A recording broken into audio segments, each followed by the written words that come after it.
Medicine চালাতে হয় এই কথা। আসসালামু আলাইকুম। আমার পাশে আছে রোগী হোসনিয়ারা বেগম। বাড়ি কই আপনার? বাড়ি বরগুনা জেলা। বরগুনা জেলা। জি। কোন থানায়? বেতাগী থানা। বেতাগী থানা।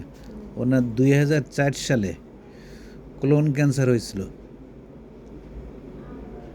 2004-এ অপারেশন হয়েছিল কোলন ক্যান্সারের অপারেশন হয়েছিল, পরে কেমোথেরাপি পাইছিল।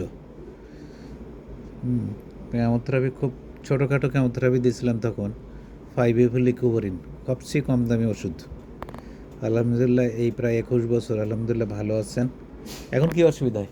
এখন ওই পায়খানা রাস্তার বেশি সমস্যা। কি হয় পায়খানা রাস্তায়? পায়খানা রাস্তা ফুলে গেছে হুম আর ধরেন ব্যথা করে ওই যে মাজা সহ। আচ্ছা এটা একবার অপারেশন করছে যে আচ্ছা। অপারেশন হ্যাঁ কোনটিগুলো? ধরেন টিউমারের মতন হয়েছিল পায়খানা রাস্তা। তারপরে ওই ধানমন্ডি পপুলার আমার মেয়ে যেন চাকরি হ্যাঁ। করে ওইখানে, কিন্তু তাও আমার পায়খানার ক্লিয়ার হয় না আর ব্যথা করে সবসময়। পায়খানা ক্লিয়ার? নিচে নামে গেছে পায়খানা রাস্তাটা নিচে নেমে হ্যাঁ, গেছে। অনেক অনেক সময় নেমে গেছে। কষা পায়খানার জন্য চাপ দিলে হুম, সাধারণত বাড়ছে।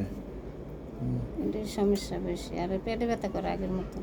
আগের মতন পেট ব্যথা জি। করে? ওজন কি কমছে নাকি? না এখন তো 39। 39 কেজি। ওনার বরাবরই ওজন 35-36 কেজি। 2021 সালেও ওজন দেখছি 39 কেজি লেখা, 2005 সালে 35 কেজি লেখা। মানে স্বাস্থ্য এরকমই বরাবরই। এই যে ফাইলপত্র মোটামুটি হয়ে গেছে, অনেক দিনের 21 বছরের কাগজপত্র রাখাও মুশকিল। পায়খানা কি কালো পায়খানা হয়েছে নাকের মধ্যে? না যাই না, রক্ত রক্ত গেছে? রক্ত যায় না, বিজল যায় নাকি? বিজল মাঝে মাঝে একটু এরকম লাগে। পেট কি ফুলে ওঠে একটু একটু মাঝে মাঝে? পেটে মানে খিদে লাগে না, ভাবদা ভাবদা থাকে। দুর্বল লাগে কি না? হ্যাঁ দুর্বল লাগে। খাইতে পারেন? খাওয়া দাওয়া ওরকম না। জীব দেখি। তো এই যে এমনি আর অন্য কোনো অসুবিধা আছে? এইটাই বেশি অসুবিধা, মাজার সমস্যাটা। মাজা পয়সা কোনো কাজই করতে পারি না, ওই কারণে নাকি পায়খানা একদম নামিয়ে গেছে তো। এই জন্য। আচ্ছা আমরা চেক করে দেখব। ওনার 2004 সালে কোলন ক্যান্সার ছিল, 21 বছর আগে। চিকিৎসা নিয়েছিল, আলহামদুলিল্লাহ ভালো ছিলেন। এখন আল্লাহ চাইতে ভালো থাকবেন। সব কিছু আল্লাহর উপর নির্ভরশীল। আল্লাহ ভালো করে দিলে ভালো হবে।